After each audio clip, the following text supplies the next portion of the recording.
Très heureuse de vous retrouver pour cette nouvelle émission. Bonjour chez vous, c'est votre rendez-vous quotidien avec l'actualité politique au plus près de chez vous grâce à nos partenaires de la presse quotidienne régionale, des télévisions locales et des Indés radios.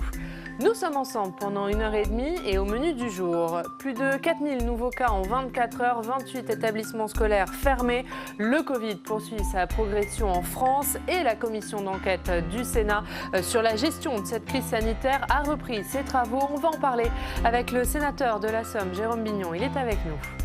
Dans une demi-heure, l'invité politique, c'est Brigitte Klinkert, la ministre déléguée chargée de l'insertion. Et puis, toutes les semaines, vous le savez, nous allons dans un département à votre rencontre pour suivre l'actualité. Cette semaine, nous sommes en Charente-Maritime, direction la route du Tour. Événement sportif, mais aussi enjeu pour les collectivités. Aujourd'hui, nous allons à la rencontre de deux maires, le maire de Château-d'Oléron et de Saint-Martin-en-Ré, ville de départ et d'arrivée de l'étape du jour. Et puis enfin, dans le Club des territoires, nous parlerons de Gérard Larcher, le président du Sénat. Peut-il être la clé de l'unité des Républicains? On va en débattre. Mais avant cela, voici les autres informations de ce mardi 8 septembre. 153 enquêtes ouvertes dans les affaires de chevaux mutilés, annonce faite par le ministre de l'Intérieur Gérald Darmanin. Plus de la moitié des départements touchés et pour la première fois, un homme a été arrêté hier dans le Haut-Rhin. Emmanuel Macron à Clermont-Ferrand, un déplacement sur le thème de l'égalité des chances dont il veut faire la priorité de son quinquennat.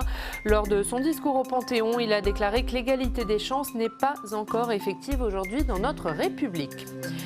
Comment redynamiser les centres-villes? C'est l'enjeu du programme Action au cœur de ville lancé en 2017. Les maires bénéficiaires de ce programme et plusieurs membres du gouvernement se retrouvent aujourd'hui alors que le confinement a relancé l'attractivité des villes moyennes. Et on débute donc avec le sénateur du jour, élu de la Somme, siège dans le groupe Les Indépendants, République et Territoire. Bonjour Jérôme Bignon. Bonjour. Merci beaucoup d'être avec nous ce matin. On va commencer par les questions d'actualité, questions notamment de sécurité. Un séminaire gouvernemental sur ces questions aura lieu demain. Est-ce que vous approuvez la méthode et la politique de Gérald Darmanin dans ce domaine? J'aime bien Gérald Darmanin, c'est un Picard des Hauts-de-France. Je suis un Picard des Hauts-de-France, il est nordiste, mais on est dans la même région, on se connaît depuis longtemps. On a milité quand j'étais chez les LR dans le même mouvement et on a une bonne proximité. J'ai pas mal discuté avec lui ces derniers temps.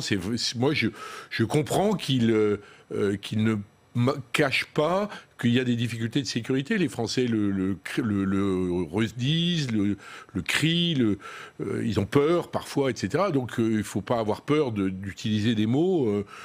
Peut-être compris parfois. Ce mot d'ensauvagement qui a fait polémique. Oui, alors c'est une façon peut-être de créer de la réaction, voir comment les gens.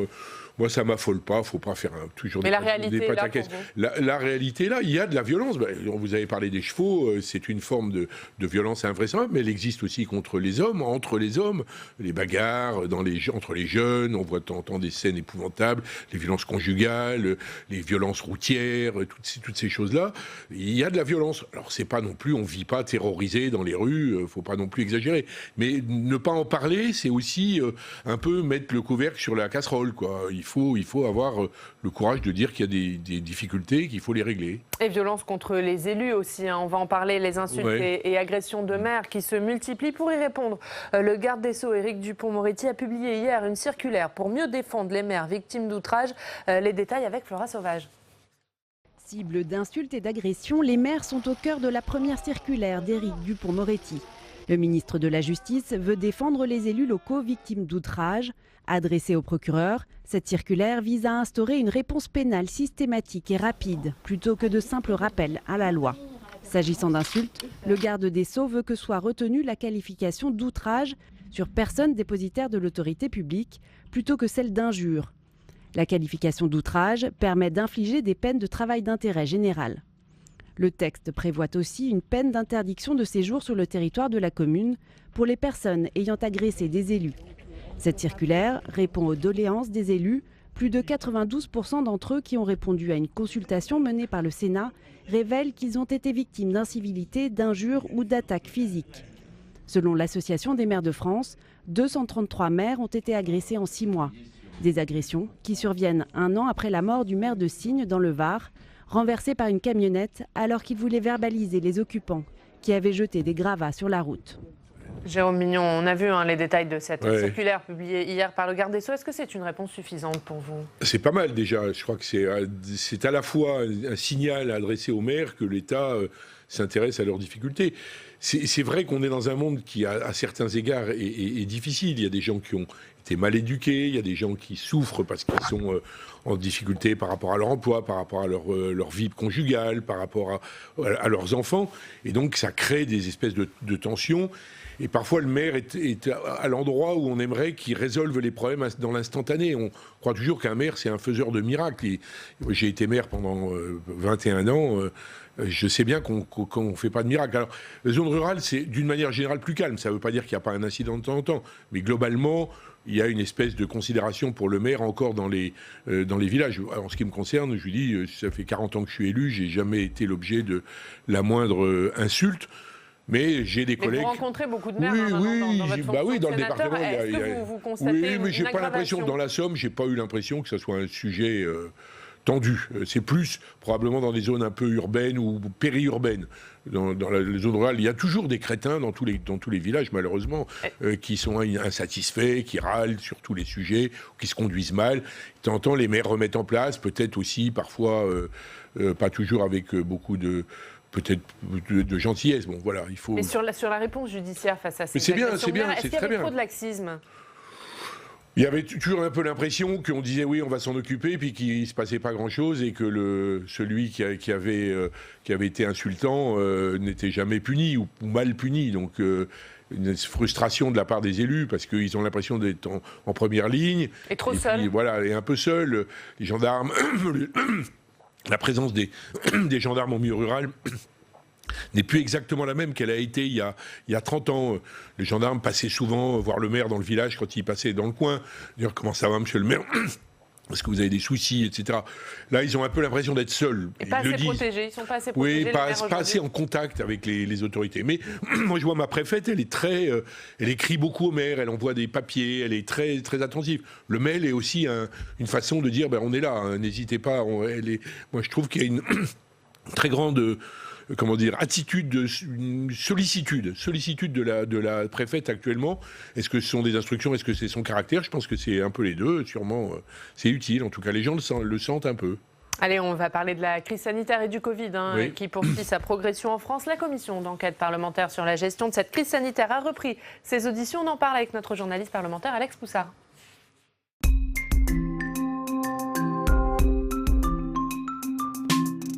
Bonjour Alex. Bonjour Ariane, bonjour Jérôme Mignon. Bonjour. Et la commission d'enquête du Sénat sur la gestion de cette crise du coronavirus a donc repris ses auditions, l'occasion de faire un bilan de la crise du printemps dernier. Effectivement Ariane, et pour le moment ce qui ressort de ces auditions, c'est le manque d'équipement pour les professionnels de santé au plus fort de la crise sanitaire. Écoutez par exemple le témoignage de la secrétaire générale du Conseil national de l'Ordre des sages-femmes auditionnée au Sénat.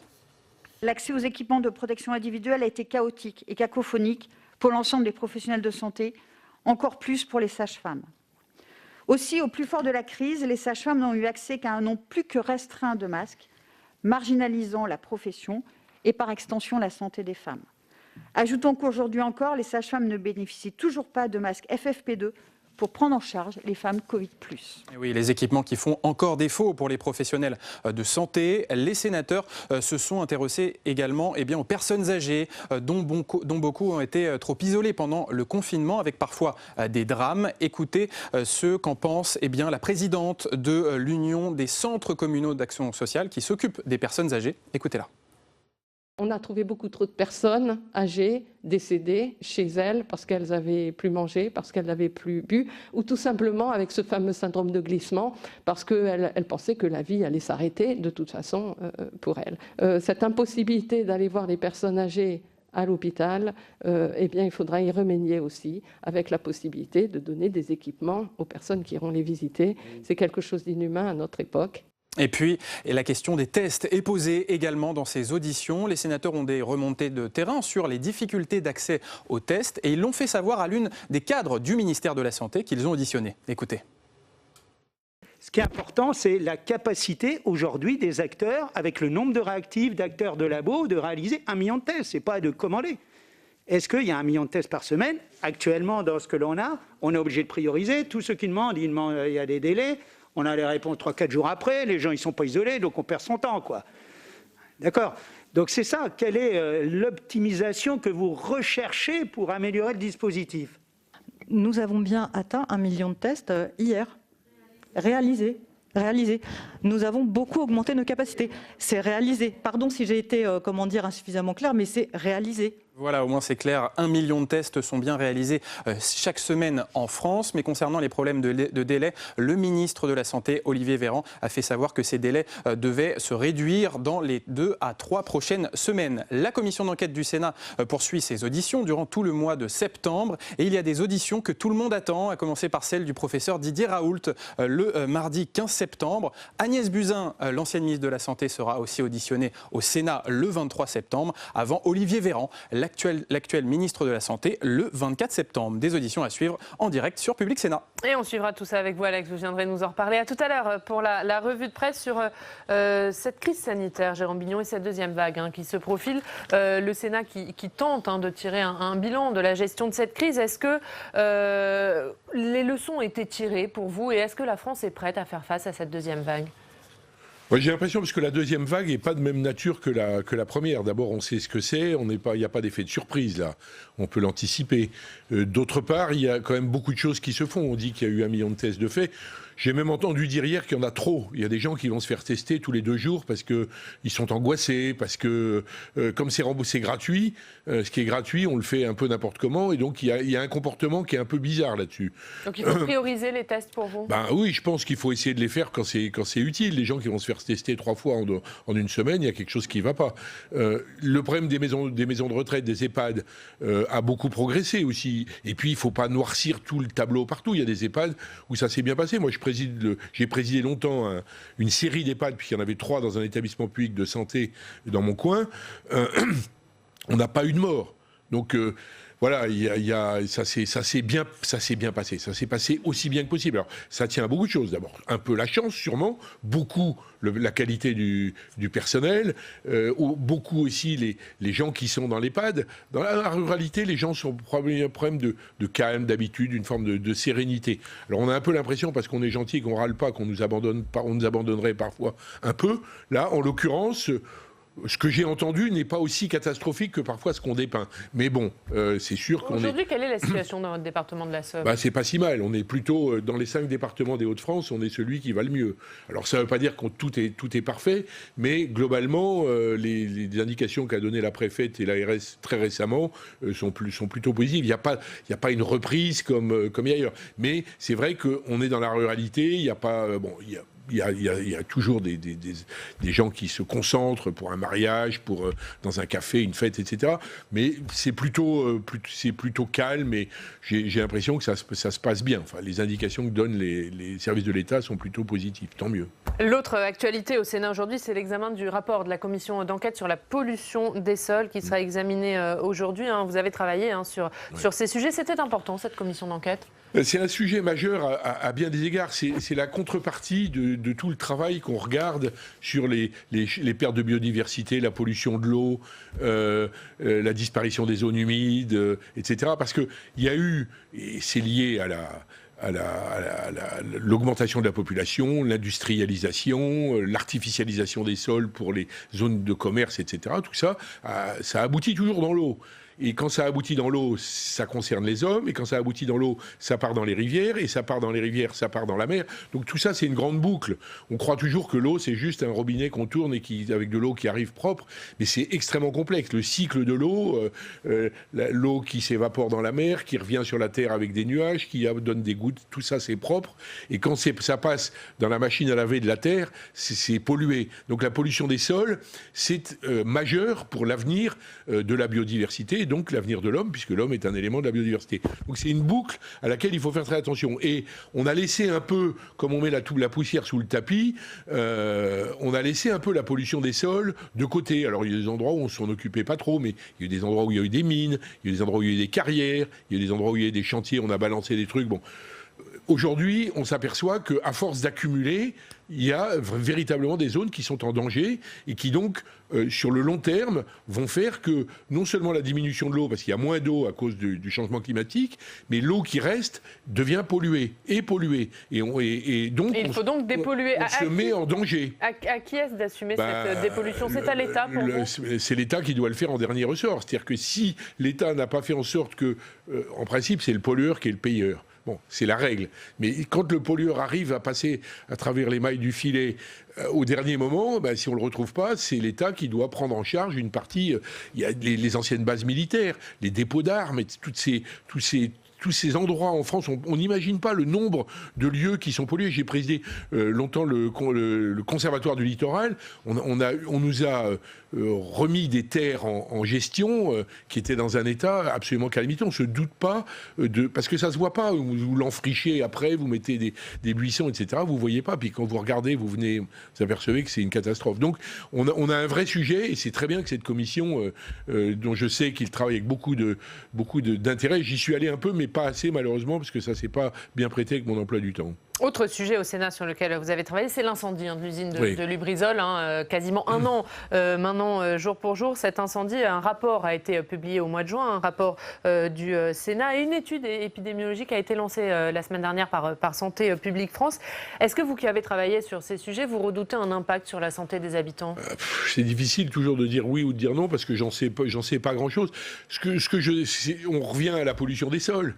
Si les sols sont pollués par les actions de l'homme est pollué par les accidents. L'accident, c'est la face émergée du drame. Lubrizol, alors ça peut exister de façon très cachée, qu'on ne voit pas, la pollution, parce que c'est celle que je vous dis qui est silencieuse et tacite.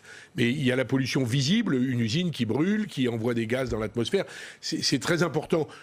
Il y a une chose qu'on ne réalise pas toujours. Lubrizol, tout le monde s'est dit, c'est Rouen, c'est la Seine-Maritime, etc. Moi, je suis limitrophe de la Seine-Maritime. De l'autre côté un petit fleuve qui s'appelle la Brelle, on est dans la Somme. Et Lubrizol, les fumées de Lubrizol sont arrivées dans mon village. Il y en a eu chez moi. Et personne ne parlait de la Somme à un moment. Jusqu'au jour où il y a les cultivateurs qui ont dit, mais on a de la suie sur nos cultures. Qu'est-ce qu'on fait avec... Alors, il y a une espèce d'effet frontière, c'est normal, c'est le lieu où a lieu l'accident, mais la pollution atmosphérique portée par le vent, elle va, c'est la fameuse affaire de Tchernobyl. Tchernobyl, c'est en Ukraine. Ils sont arrivés en France et on a dit, passer le Rhin, il n'y a plus de pollution. Mais c'est pas vrai, le Rhin, c'est pas un rempart. Donc il y a eu des pollutions de Tchernobyl sur le territoire français, évidemment, comme il y a des pollutions de Lubrizol au-delà des frontières. Et donc il faut être extrêmement attentif. Ces commissions d'enquête, parlons un instant de l'outil. C'est indiscutablement, pour mon expérience de parlementaire, un outil formidable parce que, d'abord, les gens, c'est très sérieusement fait, on prête serment, on n'a pas le droit de mentir, etc., etc. Donc, c'est pas une enquête policière, mais ça a quelque chose qui conduit à des prises de position très intéressantes, à la fois des gens qui sont concernés, mais aussi de tous les acteurs qui regardent les sujets qui sont en cause. Allez, Jérôme Bignon, comme tous les jours, on va se rendre maintenant dans une rédaction locale. Aujourd'hui, on va aller à Mulhouse, retrouver nos partenaires de l'Alsace. Bonjour Laurent Baudin, merci beaucoup d'être avec nous ce matin. Vous êtes journaliste éditorialiste à l'Alsace. Et qu'y a-t-il à la une de l'Alsace aujourd'hui ? Alors Oriane, l'actualité ce mardi est focalisée sur cet homme de 50 ans interpellé hier à son domicile de Namsheim. C'est un village à côté de Fessenheim. Selon nos informations, un témoin l'a reconnu à partir du portrait robot établi après l'agression d'un cheval et de 2 poneys dans l'Yonne. C'était le 24 août dernier. Sans emploi, ce quinquagénaire, en garde à vue donc depuis hier, mais qui nie les faits, est connu en Allemagne pour des agressions sur des animaux et en France pour des infractions en lien avec les stupéfiants. Selon nos informations, les perquisitions menées au domicile de cet Alsacien n'ont rien donné. Reste maintenant à exploiter le matériel informatique qui a été saisi. Et c'est une affaire qui suscite beaucoup d'émotions, Laurent. Oui, Oriane, la multiplication des actes de mutilation à l'encontre des équidés choque les Alsaciens comme probablement bon nombre de Français. Les gendarmes de la région ont d'ailleurs accru les patrouilles autour des lieux connus pour abriter des chevaux. Un mot rapidement, Jérôme Bignon, sur cette affaire. 153 enquêtes, a dit hier Gérald Darmanin, monsieur le sénateur, ces affaires de chevaux mutilés. Et il y en avait un chez moi, là, le 28 juillet, j'ai été alerté par un ami, Stéphane Enoch, je le cite, il avait des chevaux, il m'a envoyé un message en me disant « Qu'est-ce que c'est que cette histoire épouvantable, c'est un scandale, etc. » Et j'ai été inquiet, parce que c'était un type extrêmement gentil, chanteur d'opéra dans ses moments de liberté, et il voulait se faire justice à lui-même. Il a dit si je l'attrape, il va passer un mauvais quart d'heure. Je lui ai dit oulala, voilà, il faut faire extrêmement attention dans ces opérations-là parce que ça crée une telle émotion que la réaction, il faut laisser les gendarmes, il faut laisser la police, il faut laisser les procureurs faire leur travail sur ces sujets-là parce que c'est vrai que les types qui font ça sont des cinglés, des malades, ou des vicieux, je ne sais pas comment on peut les caractériser, mais c'est épouvantable. Mais par contre, il faut bien être prudent, ne pas essayer de se faire justice à soi-même. Et c'était un petit peu la tendance qu'on entendait dans les différentes interviews, l'espèce de rage, parce que c'est vrai que d'abîmer un cheval, de le tuer ou de le blesser gravement, ou un âne ou un poulain, c'est épouvantable. Il faut vraiment pas être bien pour avoir ce genre d'attitude. Allez Laurent, l'autre fait marquant en Alsace, c'est cette audience du tribunal correctionnel de Colmar qui voit un homme comparaître pour des dizaines de véhicules brûlés et des milliers de pneus crevés. C'était entre 2013 et 2019. Oui, Oriane, imaginez 6 ans de traque d'un ou plusieurs incendiaires nocturnes sans le moindre résultat pendant plus de 4 ans. C'est donc une affaire pénale hors norme que nous avons à Colmar avec 500 victimes recensées dans un rayon de 30 km autour de Sélestat. Le montant des dégâts atteint 12 millions d'euros puisque ce sont 23 bus, 44 voitures, 2 camions et une maison qui ont été incendiées, ainsi que 500 voitures dont les 4 pneus ont été crevés. C'est un homme de 34 ans, coureur sur route de bon niveau régional, qui faisait donc frémir le centre Alsace.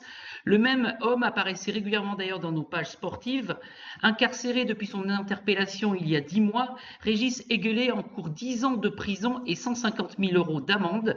Lors du premier des 3 jours d'audience, le prévenu a exprimé ses regrets, expliquant simplement avoir agi ainsi pour éviter de faire du mal aux gens physiquement. Et Laurent, on va terminer avec votre édito sur le port du masque obligatoire et les oppositions que ça déclenche. Oui, avec un sujet, nous proposons aux lecteurs de l'Alsace un éclairage de notre correspondante en Allemagne sur les mouvements d'opposition au port du masque, lesquels font quand même la part belle aux théories du complot et à l'extrême droite. Nous publions aussi l'interview de l'auteur d'une étude sur ce mouvement qui est aussi une réalité dans l'Hexagone. Mais alors que le Bas-Rhin est repassé dimanche en zone rouge du fait de la propagation du Covid, personne en Alsace ne souhaite revivre la terrible période du printemps dernier. Aussi, en Alsace, le port du masque est-il plutôt bien accepté ? Merci beaucoup. Merci Laurent d'avoir été avec nous ce matin. On va revoir la une de l'Alsace, consacrée donc à cette arrestation dans le Haut-Rhin, dans ces affaires de chevaux mutilés. Merci Laurent d'avoir été avec nous. On va maintenant passer à votre revue de presse, Jérôme Bignon, avec Alex Poussard.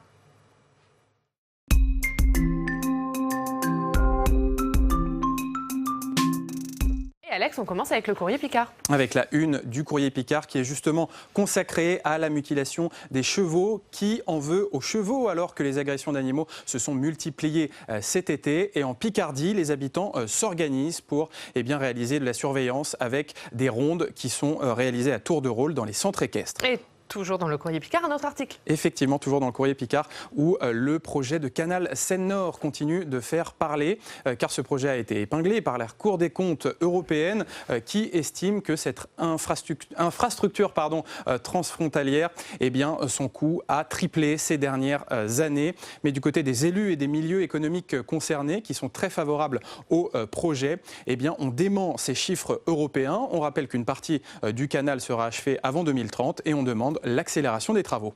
Et on termine par le site Reporter. Le site d'information écologiste Reporter qui évoque une actualité dans la Somme et le projet de ferme-usine des 1000 vaches qui continue de créer la polémique. Un projet qui avait été condamné par la justice. La justice avait obligé cette ferme-usine à réduire son cheptel à 500 vaches minimum. Mais pour l'instant, avec presque un an plus tard, le préfet n'a toujours pas appliqué cette décision de justice. Il y a toujours 850 vaches dans cette ferme de Druca et les opposants sont vent debout contre ce projet. Ils demandent l'intervention de la ministre de la Transition écologique Barbara Pompili, élue de la Somme et qui a toujours soutenu les opposants à cette ferme des 1000 vaches. Merci beaucoup Alex. À tout à l'heure. Un mot de réaction à votre revue de presse, Jérôme Bignon.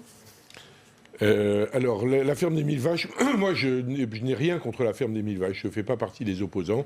Je pense que c'est un projet intéressant. Il faut certes contrôler ce qui se passe, mais j'y suis allé à plusieurs reprises. J'ai visité bien des étables avec un nombre de vaches bien inférieur, qui étaient beaucoup moins bien que les vaches qui sont élevées et qui vivent dans cette ferme.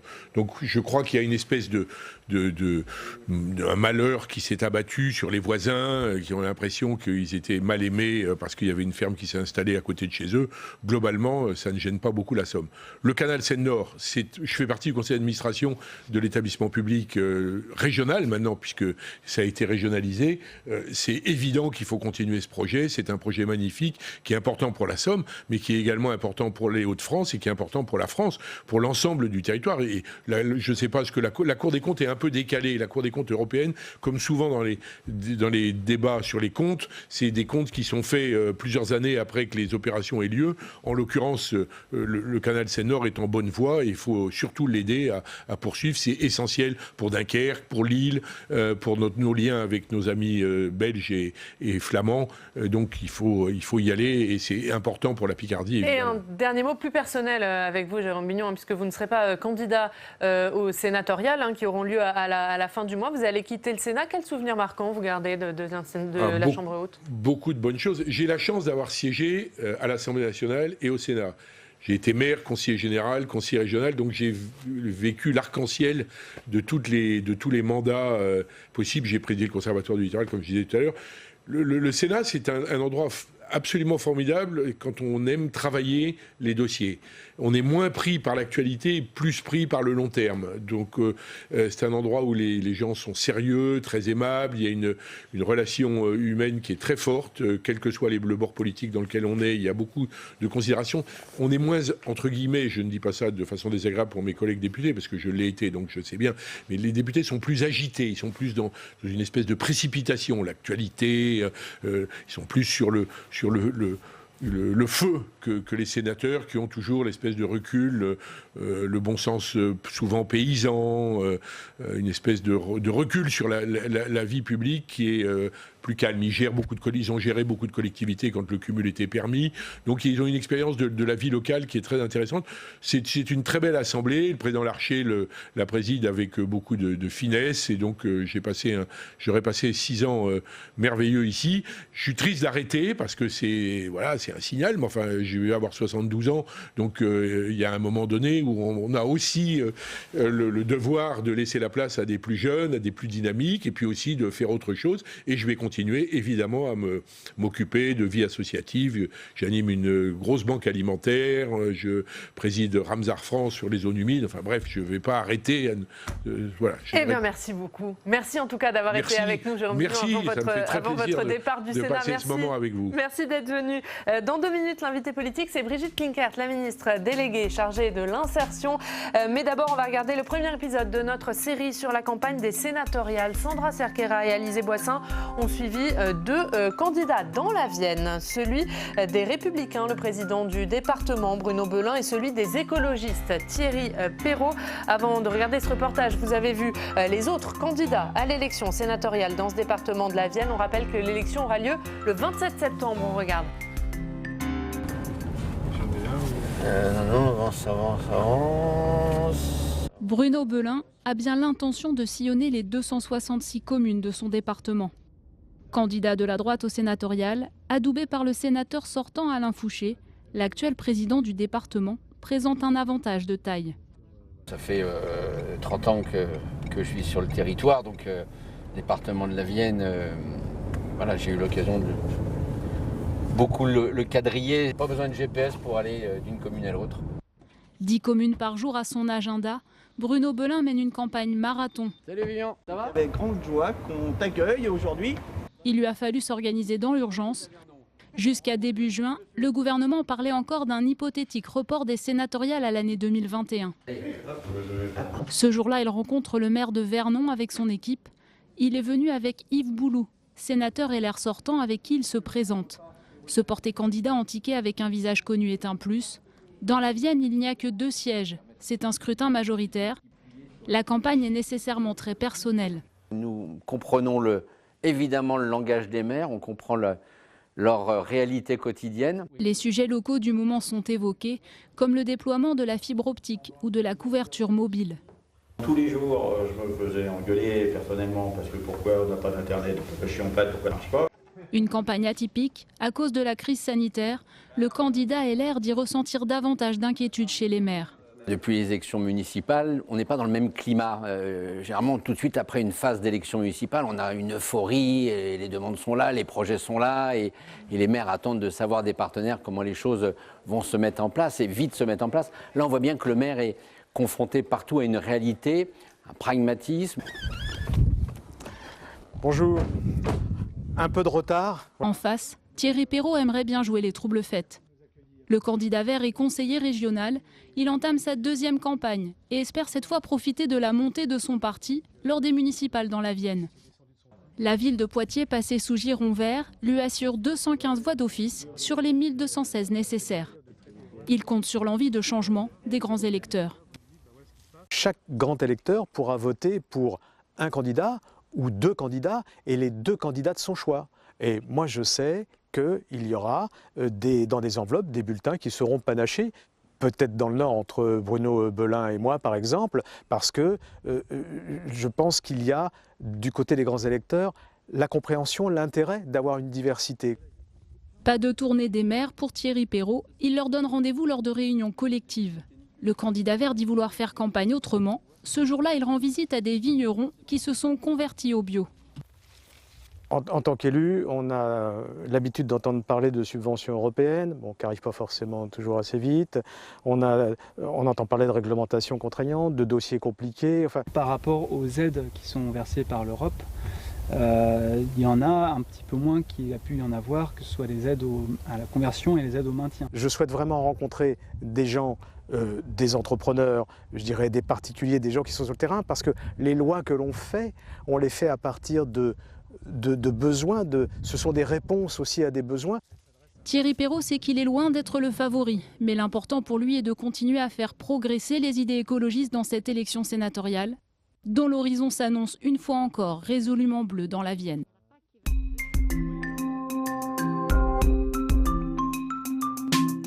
Notre invitée politique ce matin, c'est Brigitte Klinkert. Bonjour. Bonjour. Merci beaucoup d'être avec nous, ministre déléguée chargée de l'insertion. On est ensemble pendant 20 minutes pour une interview en partenariat avec la presse quotidienne régionale et on retrouve ce matin avec plaisir Stéphane Vernet. Bonjour Stéphane. Bonjour. Qui dirige la rédaction parisienne du journal Ouest France. Brigitte Klinkert, le gouvernement qui en cette rentrée s'attaque principalement à deux sujets, la sécurité, la lutte contre le séparatisme. Strasbourg et Mulhouse, dans votre département, dans votre région, sont touchés par ces phénomènes. Vous avez été, vous, présidente du département, il y a encore peu. Est-ce que vous ne trouvez pas que le gouvernement arrive trop tard sur ces sujets ? Je pense vraiment qu'aujourd'hui, c'est une priorité pour le gouvernement. D'ailleurs, demain, lors du séminaire gouvernemental, ça sera l'un des deux sujets qui sera à l'ordre du jour. Vous savez, la sécurité, c'est d'une part la prévention. Et en tant que ministre de l'Insertion, je suis dans la prévention, moi aussi. Et c'est d'autre part la répression. On sort aussi, j'espère qu'on sort d'une crise sanitaire qui a été très très dure. On va en parler, mais vraiment sur ces sujets de séparatisme, de sécurité, vous qui avez été élu local, est-ce que, encore une fois, l'État n'arrive pas trop tard? Est-ce que les élus locaux n'ont pas déjà fait une grande partie du travail? Alors c'est un vrai sujet, mais sur ce sujet-là, comme sur les autres, mon avis c'est qu'il faut jouer collectif, que l'État tout seul ne peut rien. Et justement, en tant que ministre et en tant qu'élu local, puisque je suis vice-présidente du conseil départemental du Rhin, j'estime que quel que soit le sujet, quelle que soit la politique menée, ce n'est qu'ensemble, État et collectivités, avec les acteurs locaux, qu'on peut avancer. Vous venez d'évoquer le séminaire gouvernemental en disant que c'est une des deux questions. L'autre question, c'est le plan de relance, évidemment. Est-ce que vous aurez des choses particulières à mettre sur la table au cours de ce séminaire? Alors, le plan de relance est juste un plan de relance exceptionnel. Vous le savez, 4 fois plus que le plan de relance de 2008, avec 100 milliards d'euros. C'est juste énorme. La priorité des priorités du gouvernement, ce sont les jeunes.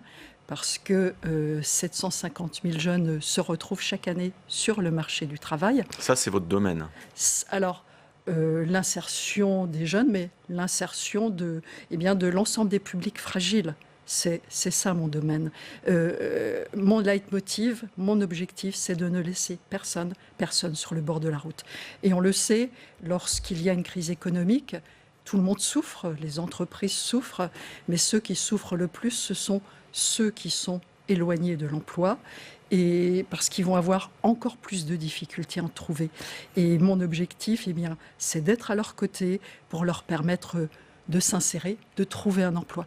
Parce que trouver un emploi, c'est changer la vie de la personne qui a cet emploi, et c'est changer aussi la vie de toute une famille. Dans le plan de relance, il est question d'1,3 milliard, vous me corrigez si je me trompe, 1,3 milliard d'euros pour l'insertion des jeunes. Est-ce que c'est suffisant au regard des enjeux ? Je l'ai dit, la priorité des priorités, c'est le plan de relance pour les jeunes. Et le plan de relance pour les jeunes, c'est 6,5 milliards d'euros. L'enveloppe globale. L'enveloppe globale. C'est juste énorme, c'est juste un plan massif. Et nous voulons trouver une solution adaptée à chaque jeune. Alors, il y a de nombreux dispositifs qui ont été mis en place. Alors, peut-être on peut détailler. Ça, c'est une solution pour chaque jeune. C'est ce qu'avait annoncé le président de la République fin juillet dans son discours. Ça se décline comment ? Il y a d'abord la prime de 4 000 euros à l'embauche pour les moins de 26 ans, plus de 3 mois, enfin CDD ou CDI. Oui. Et l'autre, le reste, c'est quoi ? Il était question de 200 000 formations spéciales ? Il y a beaucoup de mesures. Il y a des formations également qui sont proposées aux jeunes pour les métiers de l'avenir, dans le domaine du numérique, dans le domaine Est-ce que ça, c'est prêt ? de la déjà transition écologique pour cette rentrée ? Alors, nous sommes en train de travailler, en particulier avec l'AFPA, qui est en train de lancer des formations dans les territoires. Mais c'est aussi des formations qualifiantes, ce sont des formations aussi dans l'enseignement supérieur. Le plan jeune, ce sont aussi 300 000 parcours d'insertion et d'accompagnement. En plus des 200 000 formations. En plus des 200 000 formations pour les jeunes les plus éloignés de l'emploi. Et ce sont tout un tas d'autres mesures, notamment une mesure qui me tient à cœur aussi, ce sont les services civiques. Parce que les services civiques permettent à des jeunes qui sont un petit peu loin de tout aussi, de remettre un pied dans la société et de reprendre espoir. Ce qui me semble important aussi, puisqu'on parle de milliards, en l'occurrence de 6,5 milliards d'euros pour le plan jeune, ce sont surtout des solutions concrètes que nous voulons apporter à ces jeunes pour qu'ils puissent avoir un espoir. Est-ce que je peux juste reprendre le chiffre que vous citiez ? Vous disiez 750 000 jeunes arrivent sur le marché du travail. Là, quand je vous écoute, il y a 200 000 places de formation pour prolonger les études, 300 000 que vous venez de citer parcours d'insertion, plus des services civiques. Est-ce que ça veut dire que vous vous attendez à ce que quasiment aucun jeune, ou presque, ne parvienne à trouver du travail en cette rentrée particulièrement difficile du fait de la crise sanitaire ? Tout est mis en œuvre aujourd'hui pour que justement chaque jeune trouve une solution. Nous avons demandé beaucoup de sacrifices aux jeunes durant la crise sanitaire. C'est vrai que je ne veux pas entendre, moi, parler d'une génération sacrifiée. Ça n'est juste pas entendable pour la ministre déléguée à l'insertion. Et donc, mon objectif, même s'il est ambitieux, c'est vraiment de trouver une solution pour chacun. Pour chacun. Juste Stéphane le rappelait, ce chiffre de 1,3 milliard dans le plan de relance consacré à l'insertion des jeunes. Précisément, en tout cas dans les grandes lignes. 6,5 milliards, si je puis me permettre. Oui, dans le plan jeune présenté, voilà. Mais dont 1,3 milliard parmi les 100 milliards annoncés il y a quelques jours par Jean Castex. Comment précisément ils vont être utilisés, ces 1,3 milliards du plan de relance ? Alors précisément, tout à l'heure, lorsqu'on parlait de sécurité, je disais l'État ne peut rien faire tout seul. Eh bien là aussi, nous allons nous appuyer évidemment sur les acteurs locaux. En premier lieu, les missions locales qui vont repérer les jeunes. Et puis ensuite, je parlais de l'AFPA qui va proposer des formations qualifiantes qui vont être proposées, également de l'enseignement supérieur qui va proposer de la formation métier d'avenir, mais surtout aussi L'insertion, certes, ce sont des formations avec l'obligation de formation maintenant de 16 ans à 18 ans, qui pour moi est très importante dans le cadre de l'égalité des chances. Parce que, vous savez bien, l'égalité des chances, c'est maintenant l'obligation de la scolarité à partir de 3 ans. Eh bien, ce qui est important pour nous aujourd'hui, c'est que de 16 ans à 18 ans, les jeunes poursuivent une formation. Une formation, ça ne veut pas dire forcément l'école, parce qu'on le sait, beaucoup de ces jeunes qui sont éloignés et qui cherchent à éviter l'école, il ne faut surtout pas leur en parler, mais il y a d'autres formations que l'école. Notamment l'apprentissage, que le gouvernement cherche à relancer. Notamment l'apprentissage. Je vais beaucoup aussi dans les départements, dans les territoires, et il y a beaucoup d'initiatives très, très passionnantes qui se font. Par exemple, dans le domaine du sport, d'essayer de ramener vers l'emploi et tout simplement de remettre un pied vraiment dans la société les jeunes à travers le sport. Parce que, vous savez, on parle beaucoup de diplômes, et bien sûr, je crois en l'école, et je crois au CV, on a besoin de CV lorsqu'on se présente à un emploi, mais j'étais jusqu'à il y a un mois présidente de conseil départemental. Lorsque je recrutais, lorsque j'embauchais, certes, je regardais le CV, mais j'essayais de donner la chance à des jeunes qui étaient très éloignés de l'emploi, qui habitaient dans des quartiers difficiles. J'essayais même de leur donner la priorité. Et pour moi, plus que les diplômes, c'était le savoir-être et la volonté de ces jeunes qui m'importaient. Et s'il y a une ligne que je regardais vraiment sur le CV, c'était le sport. Quelle activité sportive est-ce qu'il fait ? Parce qu'à travers l'activité sportive, à travers la culture aussi, mais à travers l'activité sportive, eh bien, on peut repérer les qualités et les talents d'un jeune. Et justement, l'égalité des chances, Stéphane. Vous venez de citer l'égalité des chances. Il y a un déplacement du président de la République ce matin même à Clermont-Ferrand. Est-ce que vous pouvez nous dire un petit peu quel est l'objet ou l'objectif de ce déplacement et qu'est-ce qu'il va annoncer ? Alors, il y aura des annonces, forcément. C'est bien sûr au président de la République d'annoncer tout à l'heure un certain nombre... On va connaître les grandes lignes, quand même.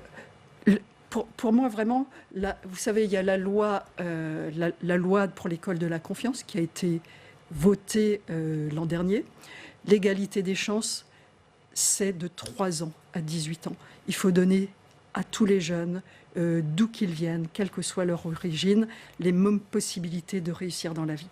Il y a tous les ans, environ 80 000 jeunes qui sont sans qualification. Notre objectif, c'est aucun jeune, ni en emploi, ni en formation. Donc, donner à chaque jeune soit un emploi, soit une formation, les repérer et puis ensuite les accompagner, pas seulement vers l'emploi, mais dans l'emploi. Est-ce qu'il y aura des annonces, par exemple, sur l'apprentissage ? On sait que l'année dernière a été une année record en termes d'apprentissage. C'était plus 20% de jeunes qui rentraient en apprenti par rapport aux années précédentes. Donc les efforts du gouvernement précédent ont été payants en la matière. Et il y a une angoisse ou une question qui se pose, c'est avec le Covid, est-ce qu'on va arriver au même niveau de taux d'entrée en apprentissage ? Est-ce qu'on peut encore cette année faire aussi bien que l'année dernière en la matière ? Ou alors là aussi, il va y avoir un creux ? C'est vrai que c'est une vraie question du fait de la crise sanitaire suivie de la crise économique que nous connaissons aujourd'hui.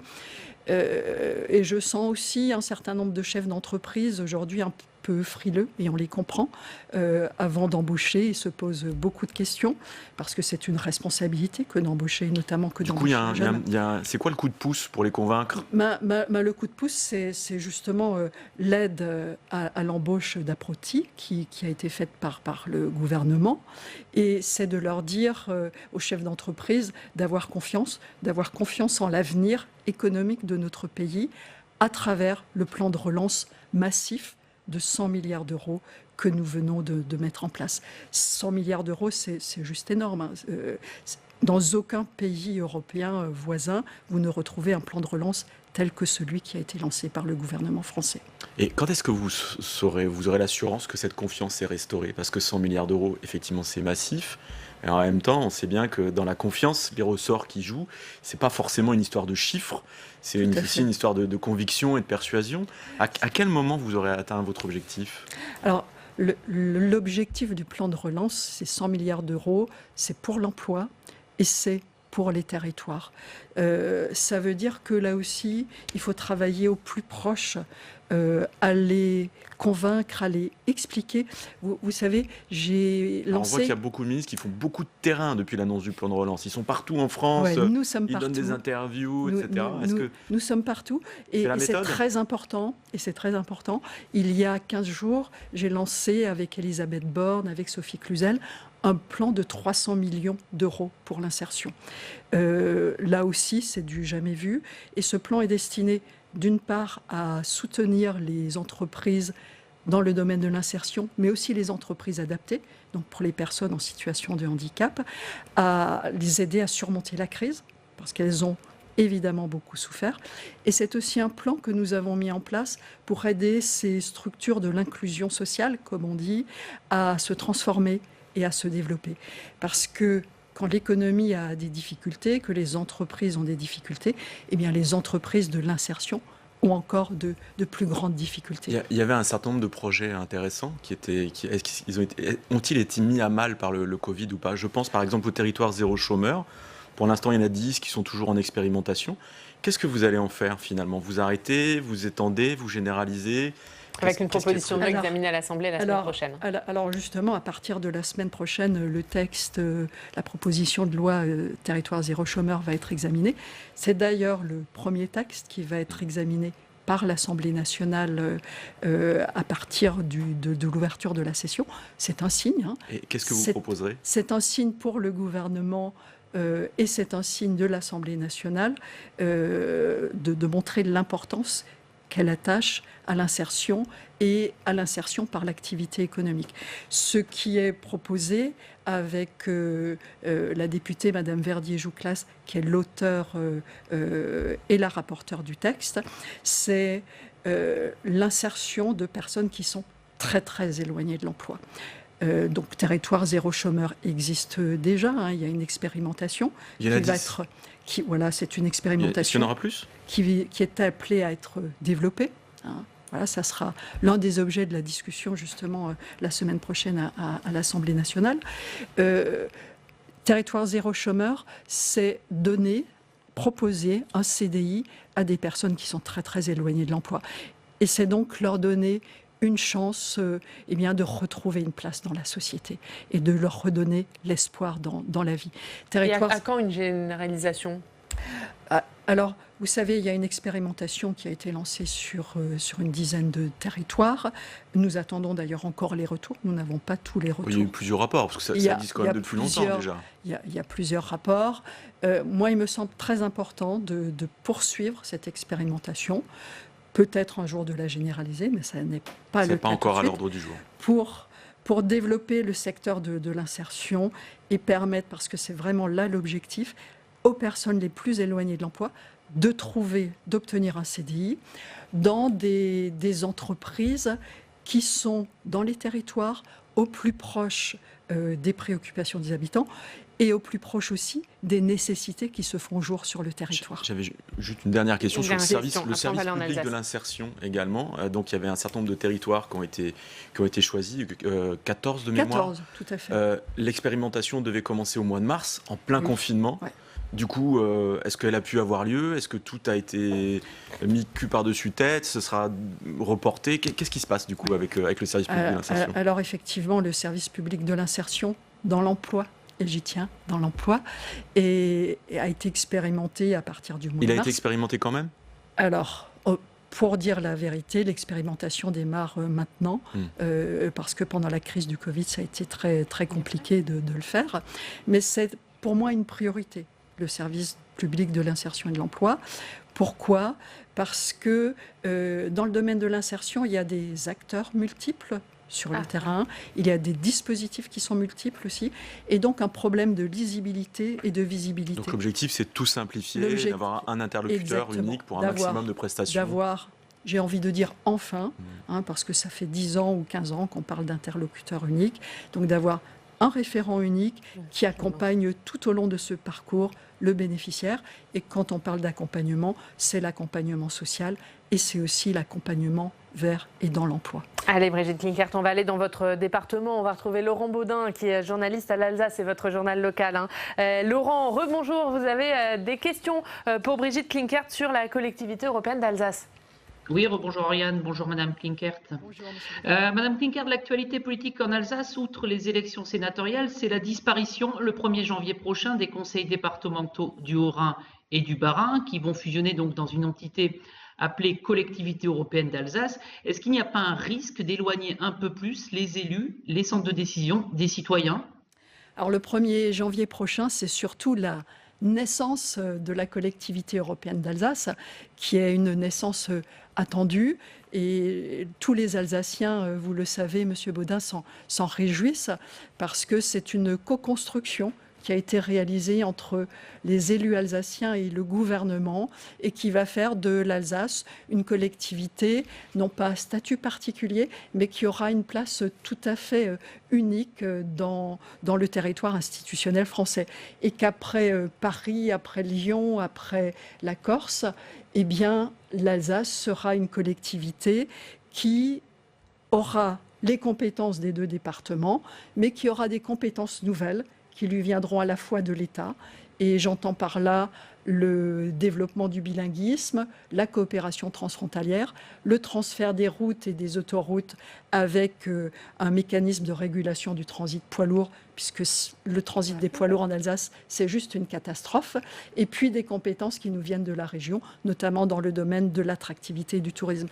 Et l'engagement que nous avons pris, Frédéric Biry, moi-même et l'ensemble des conseillers départementaux alsaciens, eh bien, c'est que cette collectivité soit encore plus proche que ne le sont aujourd'hui les départements.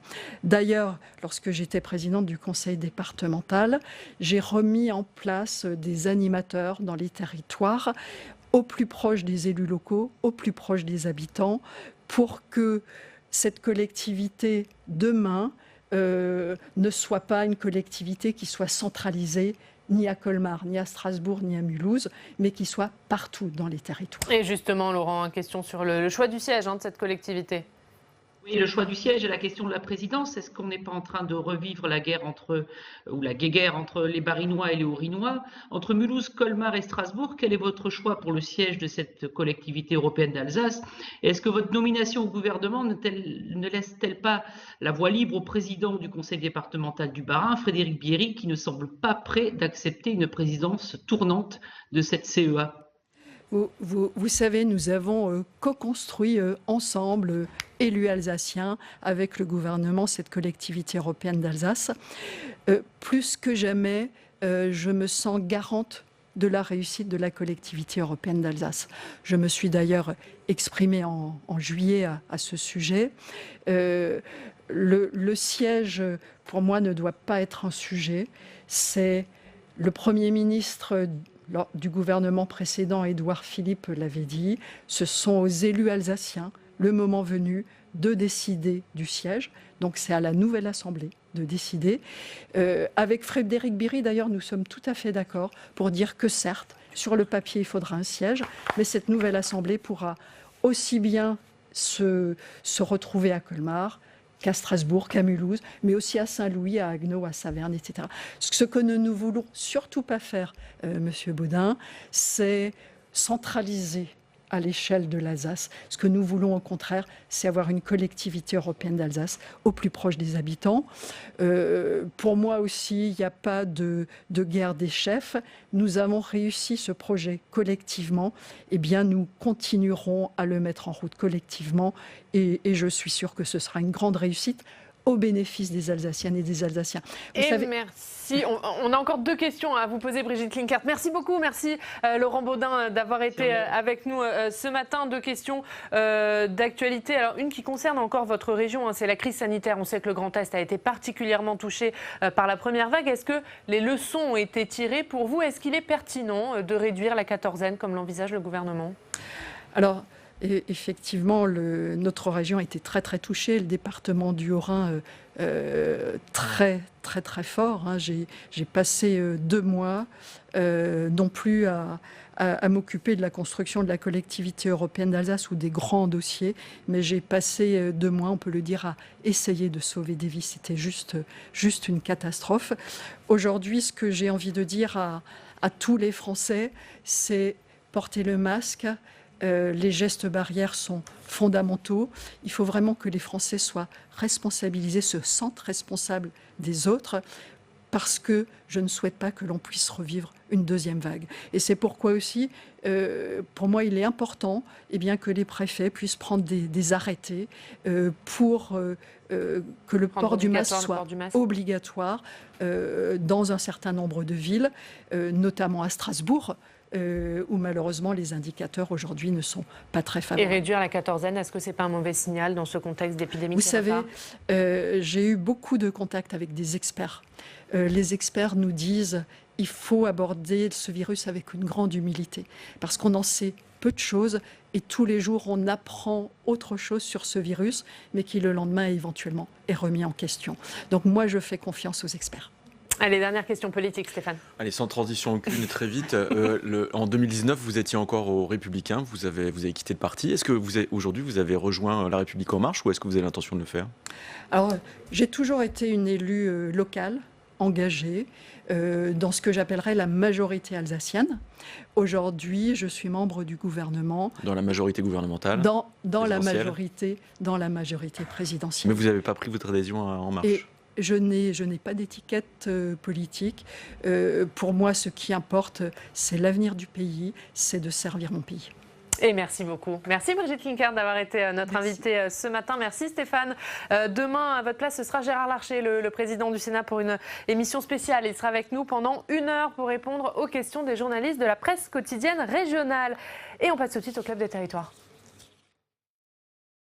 La Mutuelle nationale territoriale, la mutuelle des agents des services publics locaux, vous présente le Club des Territoires. Engie, acteur engagé dans la transition zéro carbone des régions, vous présente le Club des Territoires.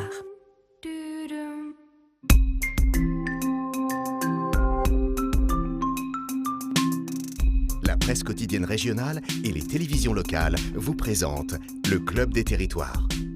Le Club des Territoires en partenariat avec la presse quotidienne régionale, les télévisions locales et les Indés Radio. Avec nous aujourd'hui, nous rejoignent Pierre Dumazeau de la Lettre de l'Expansion, Olivier Auguste de l'Opinion et Bruno Cotresse du Cevipof. Bonjour messieurs, merci d'être avec nous. Avec vous, on parlera du MoDem qui tient ses journées parlementaires. Au moment où Emmanuel Macron cherche à élargir sa majorité, le parti de François Bayrou veut peser majorité balle au centre. On en débattra. On parlera aussi de Gérard Larcher, l'actuel président du Sénat, bien parti pour le rester après les sénatoriales et qui a un rôle politique à jouer au sein de sa famille. Il doit la maintenir unie. Est-il la clé de l'unité? On posera la question à nos clubbeurs. Mais d'abord, c'est l'heure de notre reportage en région. Cette semaine, direction la route du Tour en Charente-Maritime. L'étape du jour est inédite. Elle relie 2 îles, l'île d'Oléron et l'île de Ré, promettant de magnifiques paysages aux téléspectateurs. Et accueillir une étape du Tour, c'est un enjeu pour une commune. Jonathan Dupriez et Alizé Boissin sont allés rencontrer 2 maires, celui de Château-d'Oléron et celui de Saint-Martin-en-Ré, ville de départ et d'arrivée de l'étape du jour. Nous sommes au cœur de l'archipel charentais, sur l'île d'Oléron et plus exactement sur la commune de Château-d'Oléron. Une commune de 4200 habitants qui a décroché le Graal. Elle va accueillir le départ de la 10e étape du Tour de France. Alors pour le maire de la commune, c'est un temps fort, ça fait des mois qu'il se prépare. On va aller voir avec lui les derniers préparatifs avant la course. Bonjour. Bonjour. Ça va? Ça va, ça se passe bien. En place? Ouais. Ok. Ça se passe très bien. Bon. Bonjour Michel Parent. Bonjour. Vous accueillez le départ de la 10e étape du Tour de France. Chaque année, il y a 300 villes qui candidatent. Comment vous avez tiré votre épingle du jeu? C'est Dominique Bussereau, le président du conseil départemental de Charente-Maritime, et Stéphane Villain, qui est le monsieur tourisme donc, du département, qui ont convaincu Christian Prudhomme d'accueillir l'étape de Charente-Maritime. Ils avaient des arguments, puisque c'est une étape qui partira d'une île pour arriver à une autre île, d'une citadelle pour arriver à une autre citadelle. C'est une étape qui, au plan patrimonial, va être tout à fait extraordinaire. Accueillir le Tour de France chez soi, ça a un coût. Vous, ça vous a coûté combien? Pour ce qui concerne la part de financement local, c'est la communauté de communes de l'île d'Oléron qui a apporté sa contribution à hauteur de 50 000 €. Pour la commune du Château-d'Oléron, c'est pour l'essentiel les animations et puis la préparation logistique. Mais c'est modeste, je dirais même que c'est rien eu égard donc à l'affichage médiatique dont on va profiter. Le Tour arrive avec 2 mois de retard. Est-ce que vous vous attendez quand même à avoir des retombées économiques moindres par rapport à ce que vous auriez pu espérer en juillet ? Alors en termes de fréquentation, probablement. Il est certain que le public de septembre est moins nombreux que celui de juillet. On a déjà des informations sur ce qui s'est passé dans les premières étapes. Il y a moins de monde que prévu et la jauge des 3500 spectateurs statiques qui est autorisée n'a jamais été atteinte d'ailleurs, donc on aura peut-être moins que les 3500 officiels. Mais économiquement, c'est quelque chose d'intéressant, médiatiquement, c'est quelque chose d'extraordinaire. Pour recevoir le Tour de France cette année, les villes ont dû s'astreindre à des mesures sanitaires très strictes à cause du coronavirus. Le village d'arrivée, Saint-Martin-de-Ré, village d'arrivée de l'étape 10, n'a pas échappé à la règle. Et le masque, et le masque. Ah, le masque ici? Ah oui, voilà. Ah ben ça c'est Zorro, ça, c'est pas la même chose. Dans la voiture. Tu vas bien?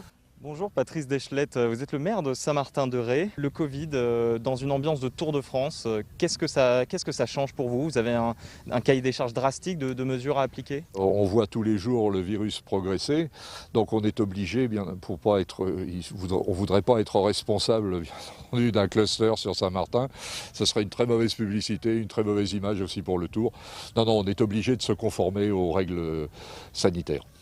Est-ce que vous n'avez pas un peu peur que le coronavirus finalement gâche la fête? Non, les précautions seront prises, le masque est obligatoire, on va compter notamment à l'arrivée, on comptera le nombre de personnes qui pourront y accéder, c'est 3500 puisque normalement les réunions c'est 5000 personnes, mais comme la caravane compte environ 1000 à 1500 personnes, ça fera plus que 3500 personnes à accueillir. Plus que, vous voyez, je suis très optimiste.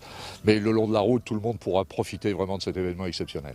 Malgré une organisation hors norme compliquée par le coronavirus, les maires ne boudent pas leur plaisir de recevoir le Tour de France et déroulent le tapis rouge à la course. Il faut dire que l'exposition médiatique offerte par le Tour de France est sans équivalent. Saint-Martin-de-Ré, par exemple, offrira son patrimoine mondial classé à l'UNESCO aux quelques 3,5 milliards de téléspectateurs qui regarderont le Tour dans le monde entier.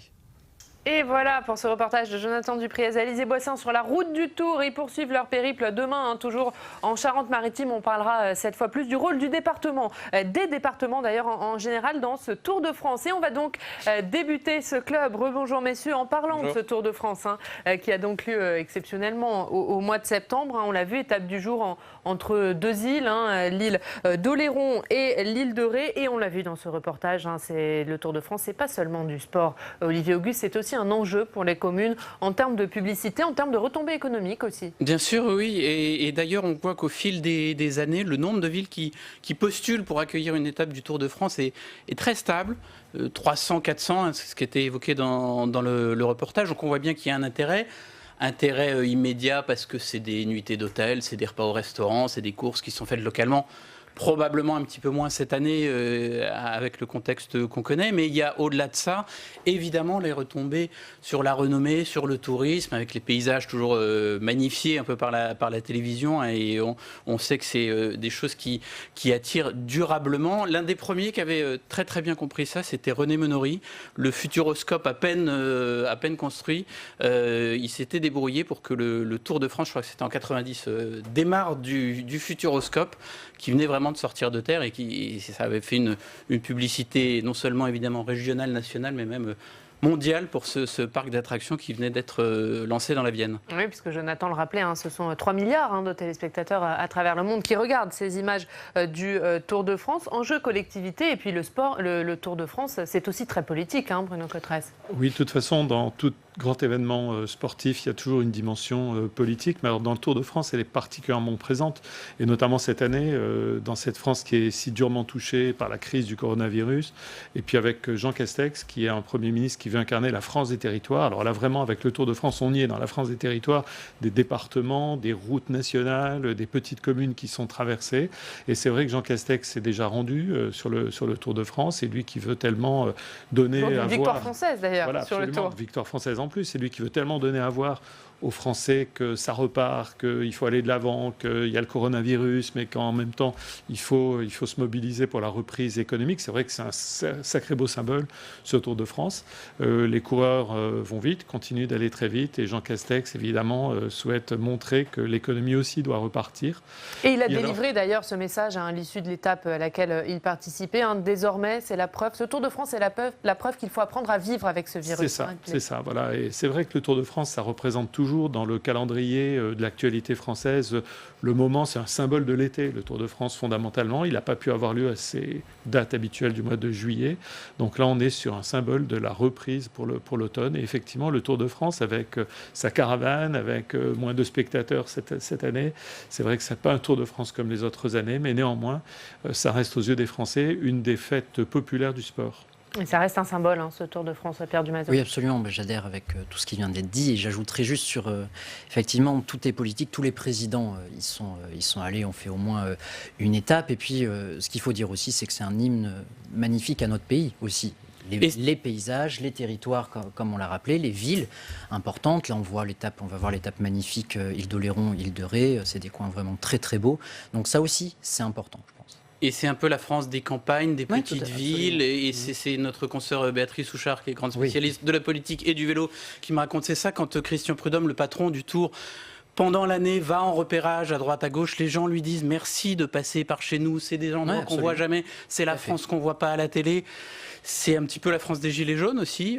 Voilà, celle qui se sent parfois un petit peu oubliée, la France des déserts médicaux, et qui dit, là, au moins une fois par an, on pense à nous, on parle de nous, et c'est important pour ces régions-là. Et c'est pour ça qu'on continuera à parler du Tour de France toute cette semaine. Tour de France en jeu également pour les territoires. À l'émission, on va passer au premier débat politique de ce club. On va parler de la majorité présidentielle et du rôle du MoDem, le parti de François Bayrou, qui tient en ce moment même ses journées parlementaires à Biscarrosse. Avant d'en parler avec vous, on va se rendre sur place, retrouver la sénatrice des Pyrénées-Atlantiques, Denise Saint-Pé. Bonjour, merci beaucoup d'être avec nous ce matin.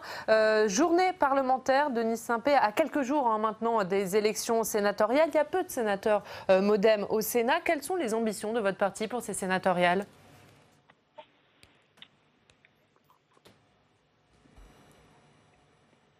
Je ne sais pas si vous nous entendez. J'entends l'antenne, vous nous entendez, Denise Saint-Pé, vous êtes en direct de Biscarrosse, je le disais, où le MoDem tient ses journées parlementaires. Je ne sais pas si vous avez entendu ma question, je vais vous la répéter, journée parlementaire qui se déroule, je le disais, à quelques jours des élections sénatoriales.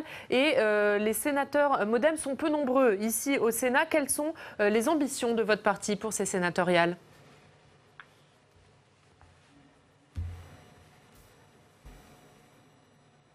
Voilà, visiblement, vous avez un petit peu du mal à nous entendre. Denise Saint-Pé, on va essayer de rétablir la connexion. On va commencer avec vous, messieurs, ce débat sur le MoDem, le rôle du MoDem dans la majorité et le rôle du MoDem avec La République En Marche. On va en parler puisque, selon nos confrères du Point, il y a une dizaine de députés de La République En Marche qui s'apprêtent à quitter leur groupe pour rejoindre le MoDem. Qu'est-ce qu'il faut y voir, Olivier Auguste ? Le MoDem est en position de force, j'allais dire mécaniquement, depuis que La République En Marche a perdu sa majorité absolue à l'Assemblée nationale. C'est la force d'appoint qui est devenue indispensable pour trouver des majorités pour faire les textes. Et alors évidemment, le président du groupe à l'Assemblée, Patrick Mignola, a un petit peu lancé des appels du pied, et notamment aux élus La République En Marche qui se sentent un peu paumés dans leur groupe ou un peu dilués, puisque à 300, on n'existe pas vraiment. Dans un groupe de 50, peut-être bientôt 60 députés, on peut avoir une existence, plus de visibilité, tout en restant dans la majorité, puisque voilà, on peut se dire qu'on pèse davantage quand on est dans la majorité que dans l'opposition. Donc voilà, c'est ce qui fait que tout d'un coup, ou en tout cas au fil des derniers mois, le MoDem a trouvé comme ça un peu une force d'attraction qu'il n'avait peut-être pas jusque-là au sein de la majorité. Pierre ? Oui, je pense que certains députés sentent aussi le vent un petit peu tourner et misent plus sur l'étiquette MoDem que LREM pour une réélection en 2022. Moi, c'est ce que je vois en tout cas dans ce départ d'une dizaine de députés, c'est beaucoup. Ça veut dire aussi que le groupe LREM à l'Assemblée n'est pas tenu, parce que sinon ça n'arriverait pas ou pas dans ces proportions-là. Ce qui renforce le MoDem et ce qui renforce également le rôle de François Bayrou, qui a toujours eu, on le sait, une relation avec Emmanuel Macron, j'allais dire d'amitié, mais c'est pas ça. Une relation amicale et puis inamicale, et puis finalement on se réconcilie.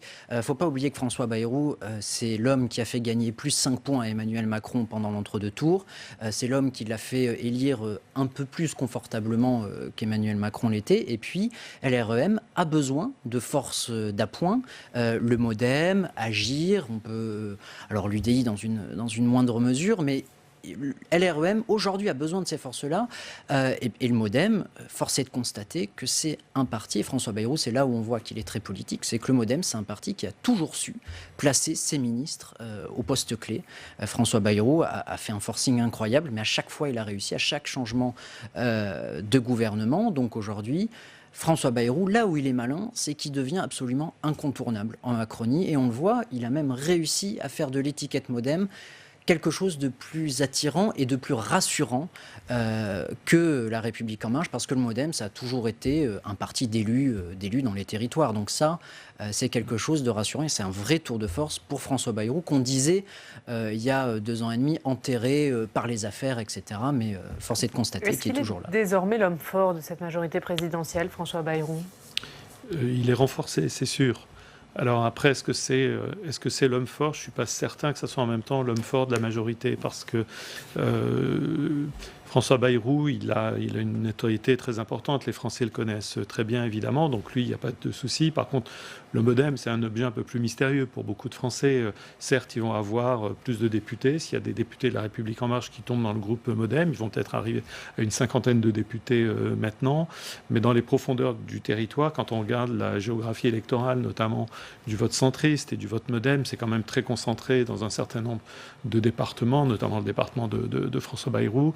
Donc je ne suis pas certain que ça représente, on va dire, l'équation magique ou la formule magique pour garantir à ce morceau de la majorité présidentielle une majorité dans une future législature 2022. Après, est-ce que ça donne à François Bayrou les clés de la réélection d'Emmanuel Macron ? Je ne suis pas sûr non plus. Là aussi, l'équation est beaucoup plus compliquée, mais c'est vrai que pour François Bayrou et pour sa formation politique, c'est plutôt une séquence gagnante depuis le remaniement. C'est vrai qu'il y a davantage de ministres MoDem maintenant dans le gouvernement. C'est certain que François Bayrou et le MoDem ont une grande capacité à faire monter les enchères dans les négociations. Ça, c'est absolument clair. Est-ce que tout ceci va se traduire par un sursaut de popularité pour le MoDem, un sursaut de popularité pour Emmanuel Macron, et de réaliser ce fameux élargissement de la majorité présidentielle après lequel le président de la République, auquel il consacre beaucoup de préoccupations en ce moment, c'est pas totalement certain.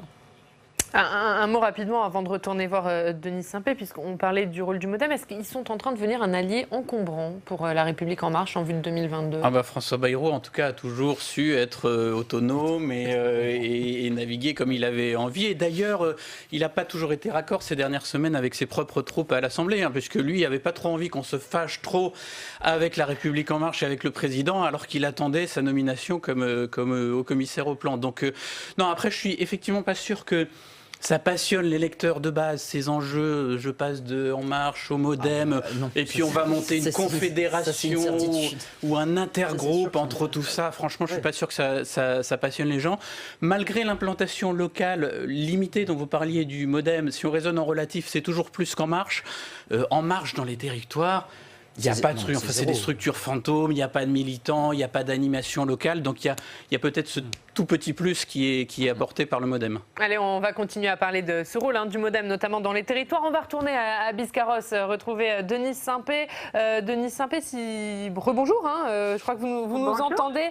Cette fois, je le disais, le MoDem qui tient donc ses journées parlementaires à Biscarrosse, et ce à 19 jours maintenant de l'élection sénatoriale. Et je le disais, il y a peu de sénateurs MoDem actuellement au Sénat. Quelles sont les ambitions du MoDem pour ces sénatoriales ? Écoutez, on essaye toujours de gagner quelques territoires de plus. Nous sommes donc actuellement en train de travailler à l'occasion de nos journées parlementaires, et nous affichons et nous sommes fiers de l'unité de notre parti, qui est quand même un parti, je dirais, spécifique, et nous souhaitons conserver cette spécificité qui est l'écoute, le respect mutuel et l'enrichissement des connaissances des uns et des autres. Et nous travaillons pendant ces 2 jours sur la déclinaison du plan de relance avec notre vision de solidarité et de partage et bien sûr de valeurs de la République, parce que tout cela est bien important pour nous. Qu'est-ce que vous entendez par spécifique, Denise Saint-Pé? Comment vous voyez-vous le rôle du MoDem au sein de cette majorité présidentielle? Écoutez, le MoDem poursuit son chemin, je vous le disais, avec sa spécificité. Nous souhaitons nous sommes reconnus, François Bayrou à la tête du MoDem est reconnu, nous sommes attractifs et nous sommes unis parce que nos valeurs reposent sur l'écoute, la participation de chacun, le respect de chacun de nous et le fait que nous soyons 54 parlementaires réunis durant ces 2 jours à Biscarrosse démontre bien de la force de notre mouvement politique, le MoDem. Et le MoDem qui a des ambitions, hein. Est-ce que votre ambition, c'est de prendre plus de place dans cette majorité présidentielle et d'attirer à vous les déçus de La République En Marche? Écoutez, comme je vous dis encore une fois, si nous pensons, nous sommes attractifs de par nos valeurs, de par notre travail, de par ce que nous développons, de par la force de nos convictions que nous savons transmettre, bien écoutez, nous accueillons toutes celles et tous ceux qui adhèrent ou qui adhéreront demain à nos valeurs et qui se sentiront bien dans notre mouvement politique, le MoDem. C'est ça l'important, c'est être bien dans un mouvement politique pour le faire vivre et le développer à l'avenir. On parlait du rôle de l'ancrage local du MoDem à l'instant. Après les sénatoriales, il y aura les départementales et les régionales. Est-ce que pour vous, le MoDem doit tirer des listes de la majorité présidentielle?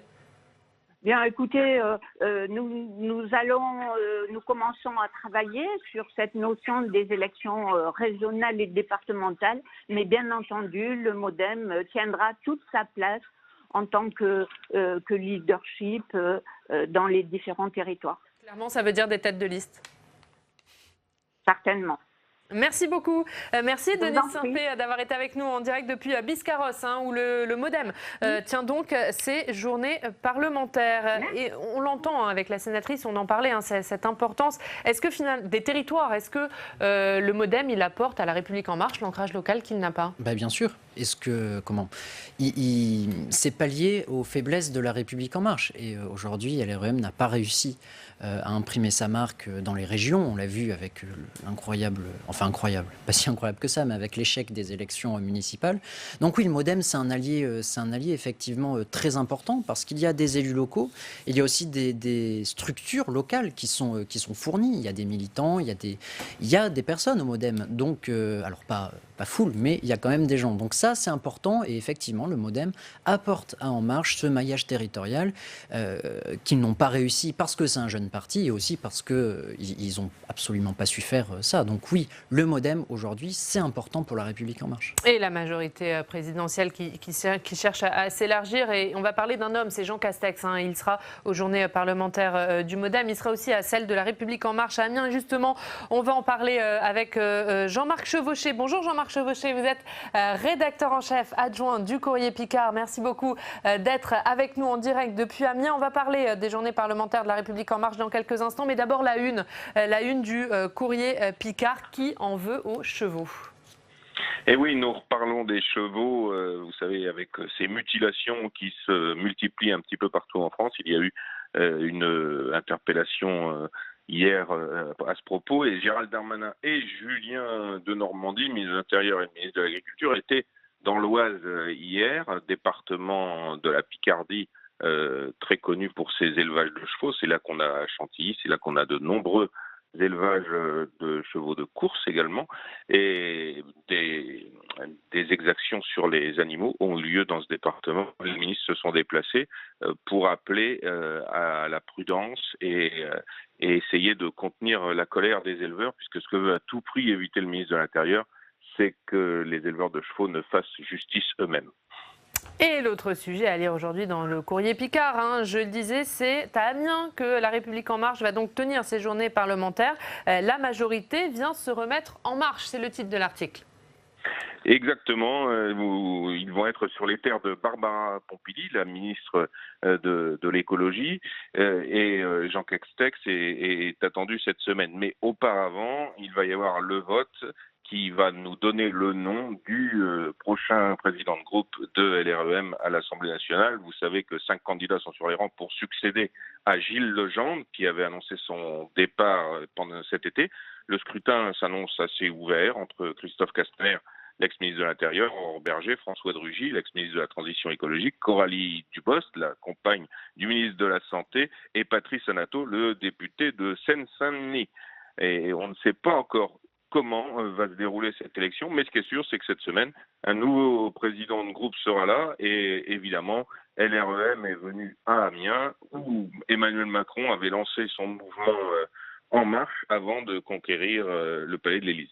Et on parlera bien sûr de ces journées parlementaires. Merci beaucoup Jean-Marc Chevauché. On va revoir la une du Courrier Picard aujourd'hui, consacrée donc à ces affaires de chevaux mutilés. Qui en veut aux chevaux? C'est à la une du Courrier Picard. Merci, merci beaucoup Jean-Marc d'avoir été avec nous. On parlait de cette majorité présidentielle et de Jean Castex. Jean Castex, quel rôle il peut jouer pour maintenir l'unité de sa majorité présidentielle, voire pour l'élargir?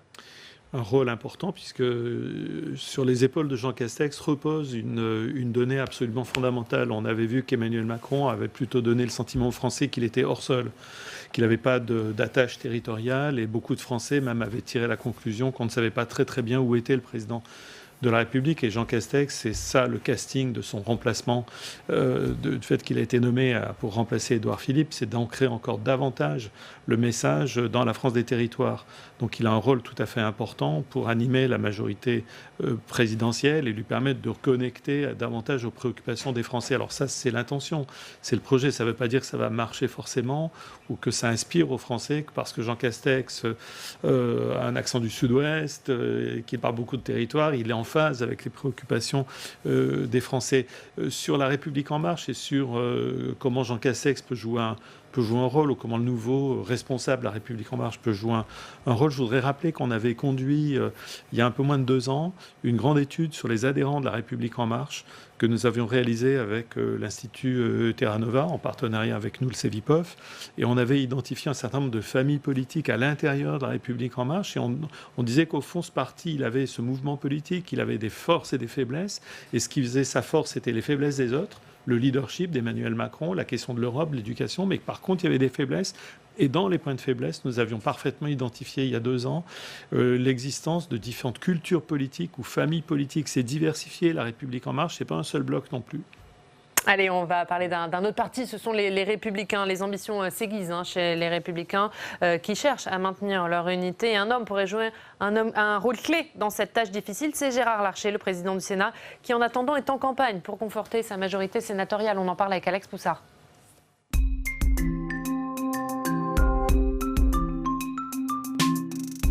Et Alex, Gérard Larcher qui demain sera l'invité de cette matinale. Et on peut dire que Gérard Larcher, il est en pleine campagne sénatoriale.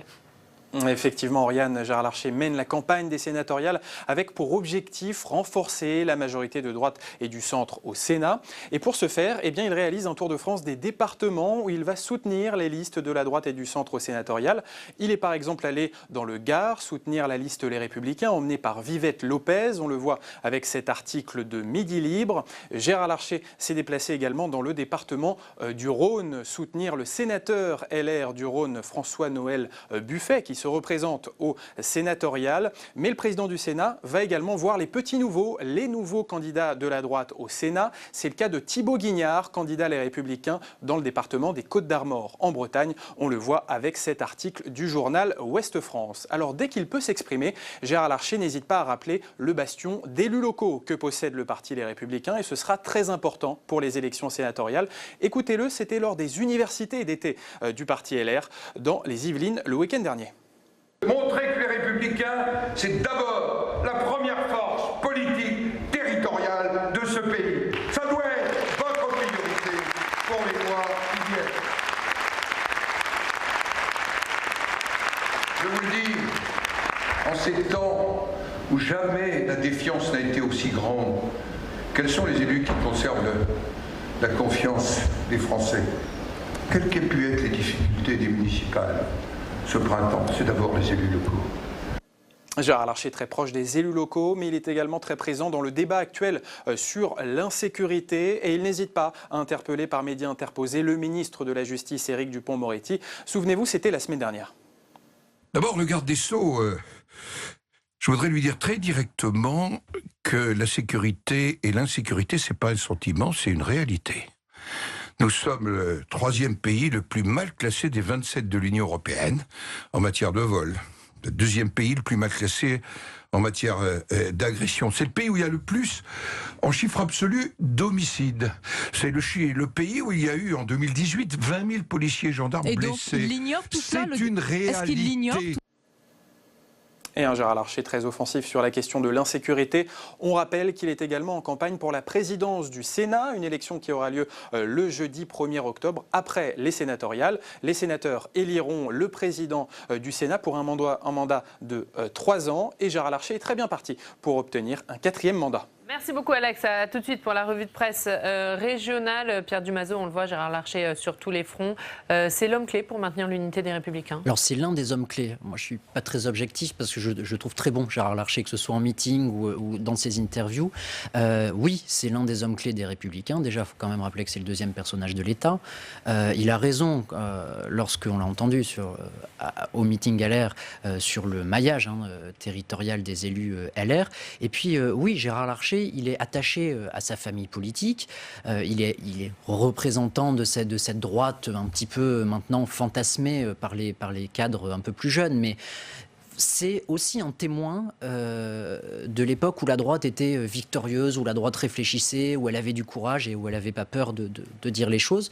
C'est pour ça qu'il est apprécié aussi, Gérard Larcher, et ce sera un personnage clé pour 2022. Moi, j'en suis absolument convaincu. Olivier. Oui, il est en plus, à ma connaissance, fâché avec personne, ni au sein des Républicains, ni avec ceux qui s'en sont un petit peu éloignés, Valérie Pécresse ou Xavier Bertrand. Il est à la fois un personnage important de par sa position au Sénat, et il sera réélu évidemment, et en même temps, il n'a pas d'ambition présidentielle affichée, donc il ne suscite pas de jalousie. Il représente les territoires, il a ce côté rond qu'on lui connaît, et puis en même temps, il a su s'opposer à Emmanuel Macron. Il est clairement resté, il n'a pas fait partie de ceux qui avaient eu un peu des tentations de se rapprocher d'Emmanuel Macron. Il s'est clairement opposé à lui, je pense par exemple à la réforme constitutionnelle. On entendait encore ses propos sur la justice et Éric Dupond-Moretti. Donc voilà, il a effectivement quelques cartes en main pour être ce personnage ou l'un de ces personnages qui peut jouer un rôle important en vue de 2022. Et rapidement, Bruno. Rapidement, on se rappelle que dans la foulée de l'élection d'Emmanuel Macron, on se demandait si le Sénat n'allait pas disparaître. Après, on se demandait si le nombre de sénateurs ne serait pas réduit. Après, on se demandait si Gérard Larcher n'en ferait pas les frais. Gérard Larcher est toujours là, le Sénat est toujours là, il y aura toujours autant de sénateurs. Allez, avant de se quitter, on va regarder ce qu'il y a à la une de vos quotidiens régionaux avec Alex.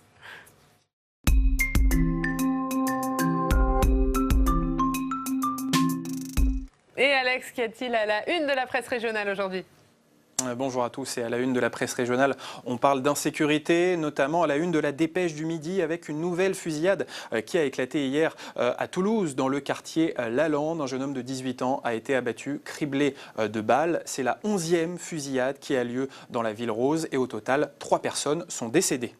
On continue sur le thème de l'insécurité avec cet éditorial à lire dans le journal Ouest France, un éditorial signé par le politologue Dominique Moisy, membre de l'Institut Montaigne, et il explique qu'il faut prendre du recul sur le terme ensauvagement qui divise actuellement la classe politique. Effectivement, Marine Le Pen l'emploie pour dénoncer la violence issue de l'immigration, mais Dominique Moisy rappelle que le poète antillais Aimé Césaire utilisait le mot ensauvagement pour dénoncer la violence issue de la colonisation. Donc il faut relativiser le sens de ce mot. Il estime également que l'épidémie de coronavirus ne favorise pas la modération dans l'analyse de l'actualité et il affirme que la politique, ça ne consiste pas, je cite, à suivre les émotions de ses électeurs. On parle maintenant de la crise sanitaire à la une du Dauphiné libéré et de la fronde des anti-masques. Ces personnes qui manifestent dans beaucoup de pays européens, qui sont opposées au port du masque obligatoire pour des questions de liberté, également de scepticisme vis-à-vis de nos gouvernants. Et en tout cas, cette fronde des anti-masques en France, elle a obligé le Conseil d'État à refixer les règles du port du masque.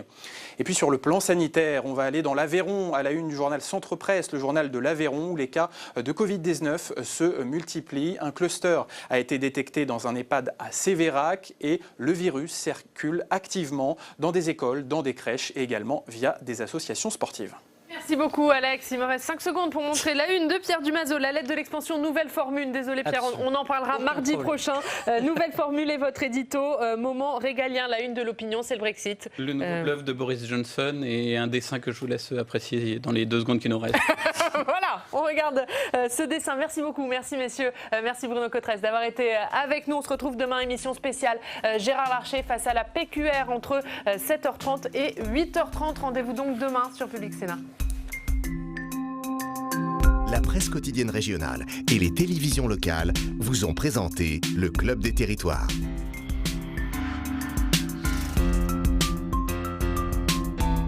La Mutuelle nationale territoriale, la mutuelle des agents des services publics locaux, vous a présenté le Club des Territoires. ENGIE, acteur engagé dans la transition zéro carbone des régions, vous a présenté le Club des Territoires.